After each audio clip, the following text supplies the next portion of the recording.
that is on practical tips to reduce recurrence in pterygium by me.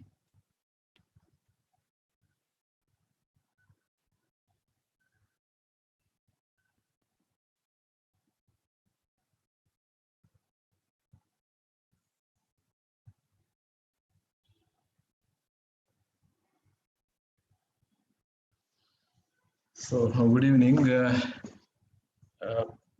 The slide is seen, no, clearly. Dr. Shreyas?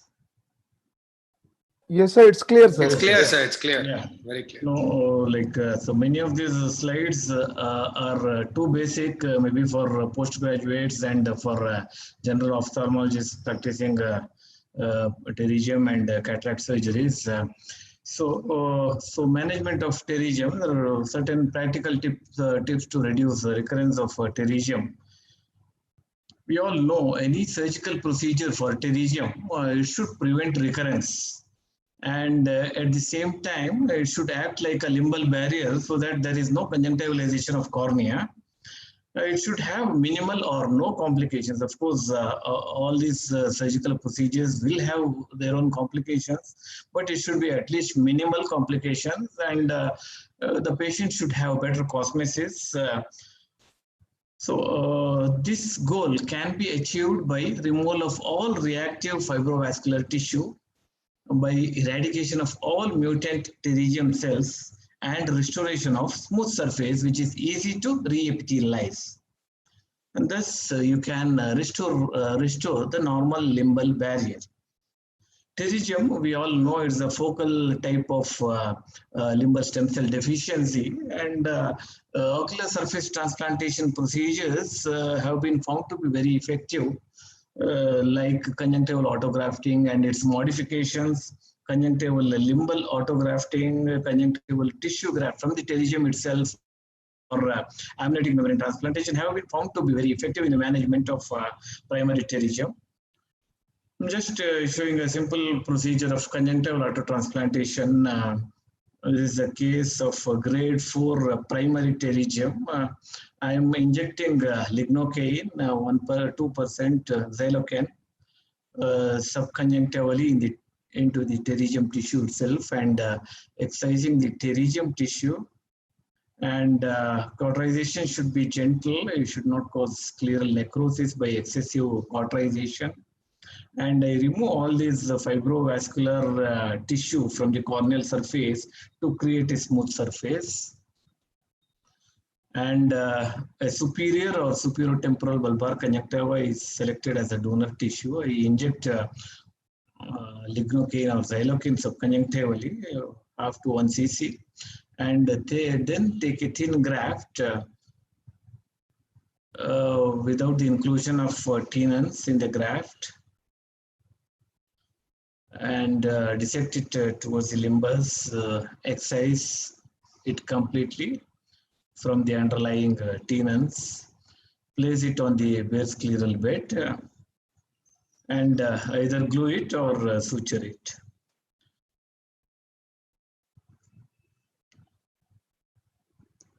This is a standard procedure most of us are following for primary pterygium. This can be adapted even for recurrent pterygium also. Alternatively, we can use amniotic membrane for primary pterygium. It gives excellent results. We all know the properties of amniotic membrane, which helps in the healing without scarring. It prevents neovascularization, and it allows the limbal epithelial stem cells to grow underneath. So it acts like a bandage contact lens. So it helps in the re-epithelialization. It prevents recurrence also. And there has been a study, is one of the oldest studies. There has been many studies which have compared conjunctival autotransplantation with amniotic membrane transplantation. But this one by Sheffer-Seng, which compared conjunctival autotransplantation with amniotic membrane transplantation, and they found both are equally effective for the management of primary pterygium. However, amniotic membrane transplantation alone is not effective in the management of recurrent pterygium. It can be used, conjunctival autografting can be used for recurrent pterygium also. Conjunctival autotransplantation is the gold standard now for the management of primary pterygia. However, there are occasions when the superior bulbar conjunctiva is not available for grafting, and such cases like glaucoma, patients with glaucoma filtering bleb or glaucoma suspect, wherein the superior bulbar conjunctiva may be effective, may be needed for future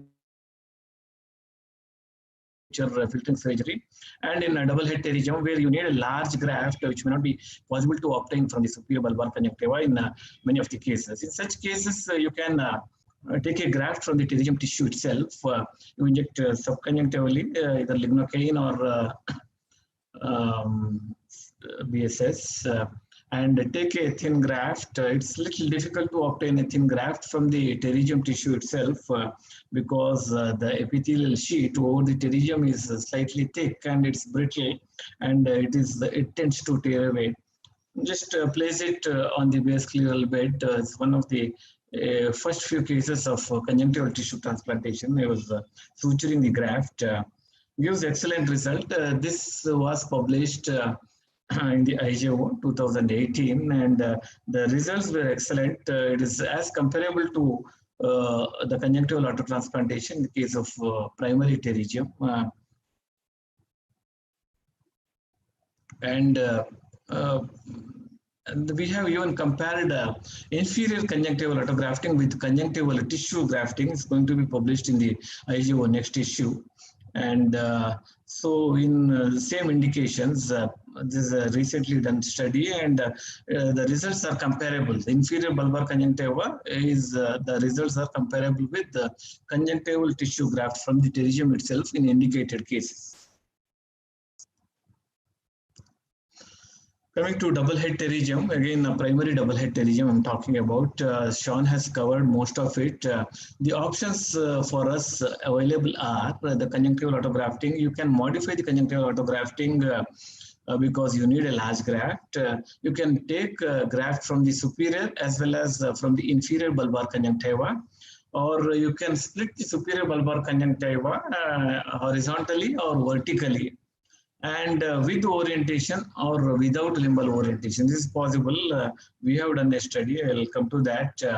Or you can go ahead and use conjunctival tissue from the same pterygium and place it on the base scleral bed. If these are not possible, and if you have amniotic membrane, you can cover the base scleral area with the amniotic membrane. This is a study which was published in the IJO, our own study. A double head pterygium excision with modified vertically split conjunctival autografting. For double head pterygia, we split the superior bulbar conjunctiva into two parts vertically, and we slit the graft directly without orienting the graft. We just placed it to the epithelial side up and sutured it to the base sclera. And this gives excellent results. We had only 4% recurrence in a 5-year follow-up. And something similar to this we published in OJO, Women Journal of Ophthalmology. Is again an unconventional way of doing a double head pterygial graft with good results. We had 2.1% recurrence. What is pterygium recurrence? Shreyas has covered most of it.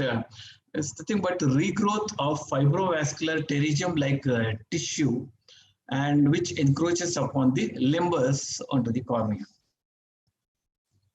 Or fibrovascular recurrence attaining the same degree of corneal involvement or corneal encroachment, or regrowth of the conjunctival tissue exceeding 1 millimeter or more onto the cornea. If you see here, this is a typical recurrent pterygium, fleshy recurrent pterygium.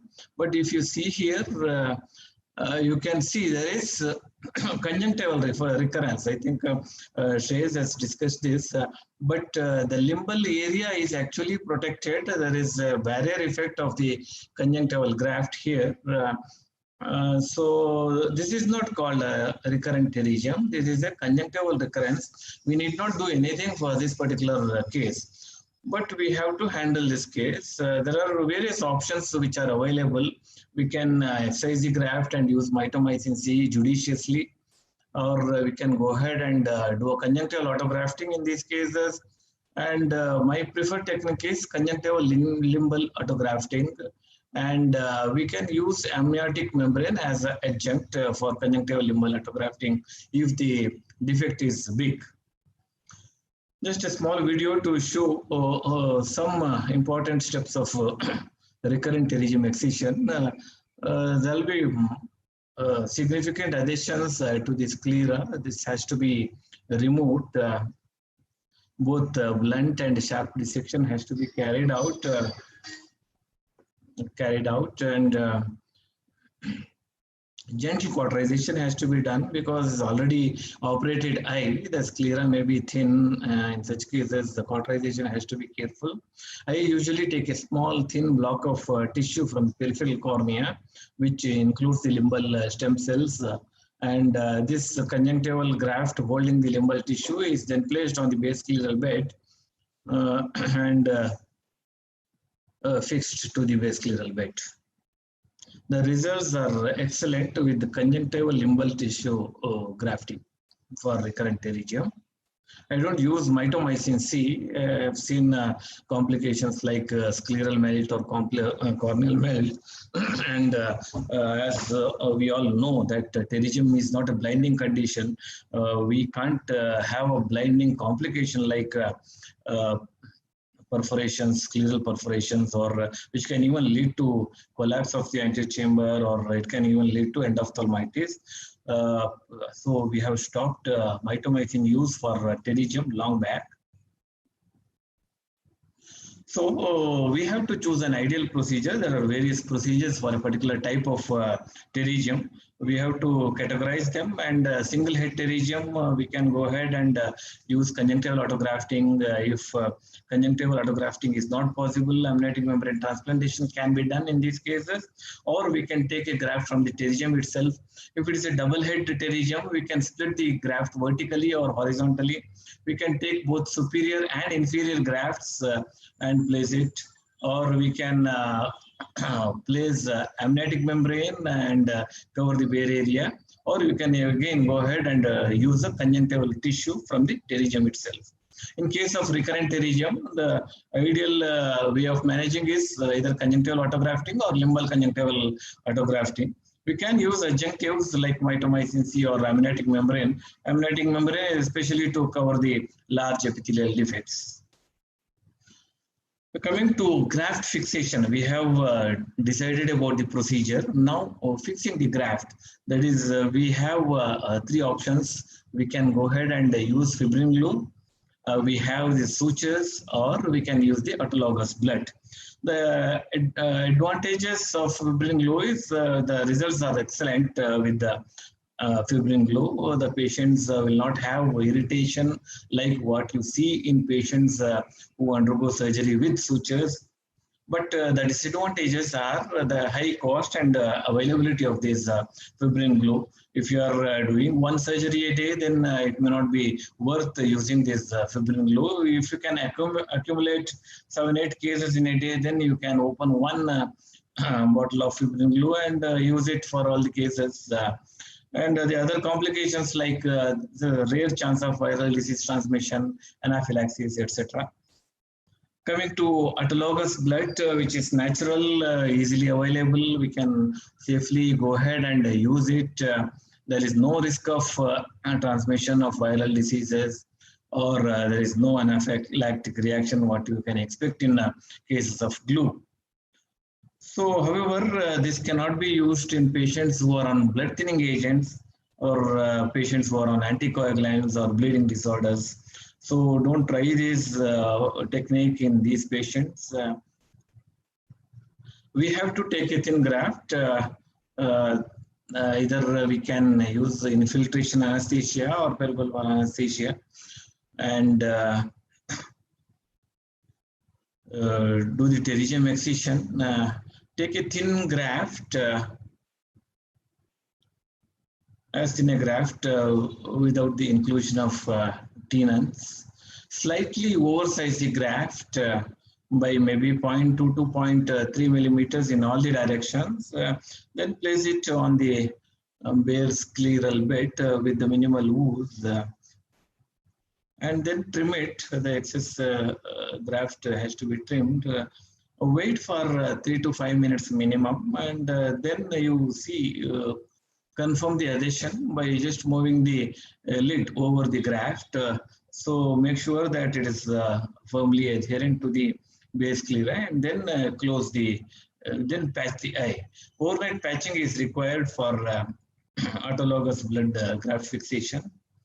We published an article, as the original article, in OGO, where we compared pterygium surgery with the glue versus autologous blood versus sutures, and we found comparative results as far as the recurrence rate was concerned. There's a slight increase in the recurrence in cases of autologous blood graft fixation, which was around 5.2% as compared to the other two modalities of graft fixation, which was less than 3% of recurrence. And another study which compared two low-cost graft fixation procedures, that is pterygium surgery with autografting using sutures and with autologous blood. The time taken for the surgery is almost the same. In my hands, I can finish these surgeries in 10 to 11 minutes using autologous blood or sutures. Cost of the surgery is also almost the same. So the this 10-0 monofilament nylon costs around 800-900 rupees, which can be used for 3 to 4 patients. And autologous blood, of course, is free. So the cost is hardly any cost difference between these two, but there is a significant cost difference between autologous blood and glue. One bottle of glue costs around 9.5 thousand rupees. If you are using opening it only for one patient, may not be worth trying that. We can always try autologous blood for graft fixation. Coming to the causes for recurrence in conjunctival autografting, there are various reasons which can cause this recurrence in conjunctival autotransplantation. The first one is insufficient graft size. If you see here, there is a small graft and there is a bare sclera. There is a small graft. It is not covering the entire bare sclera. So this can lead to recurrence.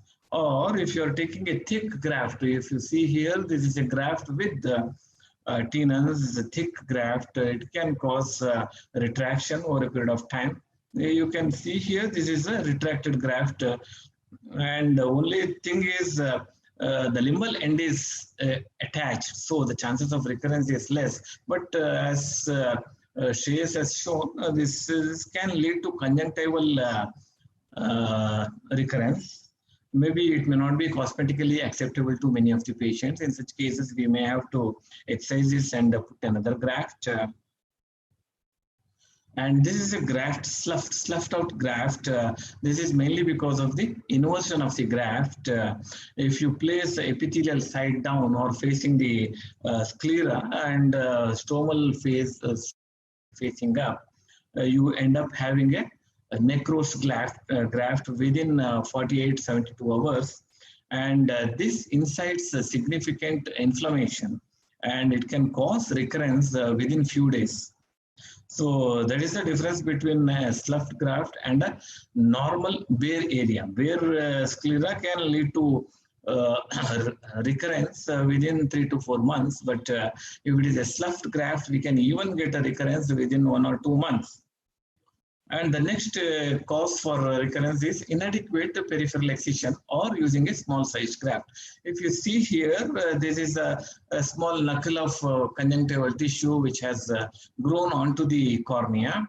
This is mainly because of insufficient excision. There is a nice graft sitting here which acts like a barrier. There is no conjunctivalization here, but there is conjunctivalization. This knuckle of tissue which has grown onto the cornea because of insufficient excision of the peripheral tissue. And the next cause is persistent inflammation. If it is an inflamed eye, you end up having recurrence. Most of the cases, you have to control inflammation. So post-operatively, if all these patients receive steroids, I use steroids for the first 6 weeks. If it's an inflamed eye, we will prolong it for 3 months. So what are the essential factors which can reduce the recurrence? One is adequate removal of these fibrovascular tissue. Of course, like concepts are changing, but in my hands, this works very well. I remove all this fibrovascular tissue close to the limbus, so both in the upper and the lower end of the pterygium, and obtaining a large and generous graft. You take a nice thin graft and a slightly oversized graft by around 0.5 millimeters. So this is a large graft. You can even mark it if you're starting you're in the early stage of your learning. You can mark the donor area and slightly oversize it and take a graft, then place it on the vascular bed. And take a thin graft. This is just to show that this particular patient had undergone pterygium surgery for the temporal pterygium 5 years back. Now he has come for the nasal pterygium. I have taken the graft from the superior bulbar conjunctiva once, and now again I am taking the graft because if you take a thin graft without inclusion of the tenons, you can take the graft and you can use the same graft for the second time. But there are few adhesions, few subconjunctival fibrotic areas, but you can take a nice graft and the results are good. We have recently sent this manuscript for publication. We have done such cases in 23 of cases, and results are good as comparable to the normal conjunctival autotransplantation. This is a post-operative picture of the same patient. There is a nasal side, a temporal side. Graft is taken up very well. And adequate stabilization of the graft. If you're using sutures, always anchor the sutures at the limbus so that there is you're not losing the graft. And if you're using glue, and fix it and wait for 1 or 2 minutes for the adhesion of the graft. And in case if you have a graft like this, this is a torn graft. Either you can sacrifice the distal end of the graft, or you can nicely oppose it and cover it. See to it that you are not disturbing the orientation of the other segment of the graft. Otherwise, you end up having a slough on the next day.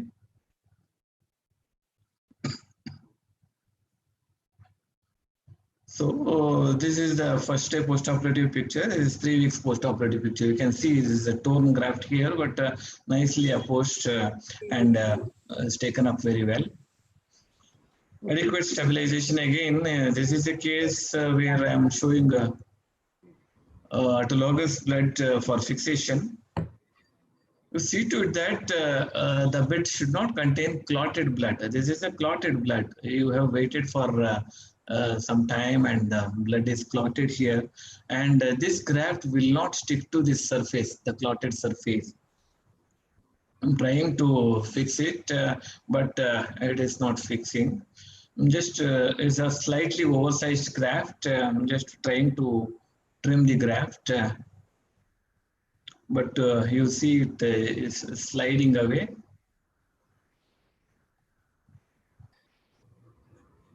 Yes, so it won't adhere if there is a thick clot.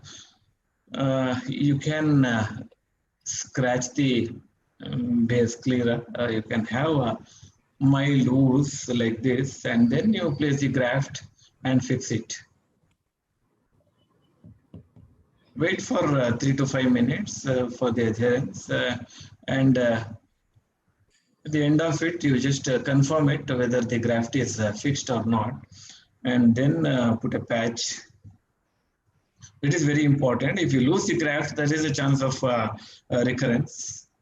So to conclude, we have to choose a right surgical procedure to reduce the chance of recurrence. There are various surgical procedures which are available, but we have to choose the right surgical procedure.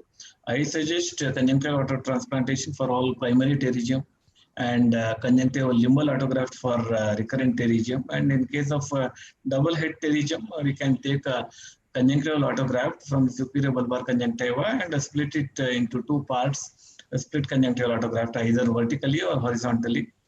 And if the superior bulbar conjunctiva is not available, then you can use the conjunctiva from the pterygium itself, or you can take a graft from inferior bulbar conjunctiva. Amniotic membrane, if it is available, you can use it. But basically, relaxation is not at all recommended. It causes almost every alternate patient can come up with a recurrence. And right method of graft fixation, if you have access to glue, definitely that's the best way to manage. Otherwise, you fix it with sutures or autologous blood is also equally effective, but wait for 3 to 5 minutes after fixing the graft. So if you follow all these tips, definitely you can have an optimal outcome in these cases. Thank you very much. So now I think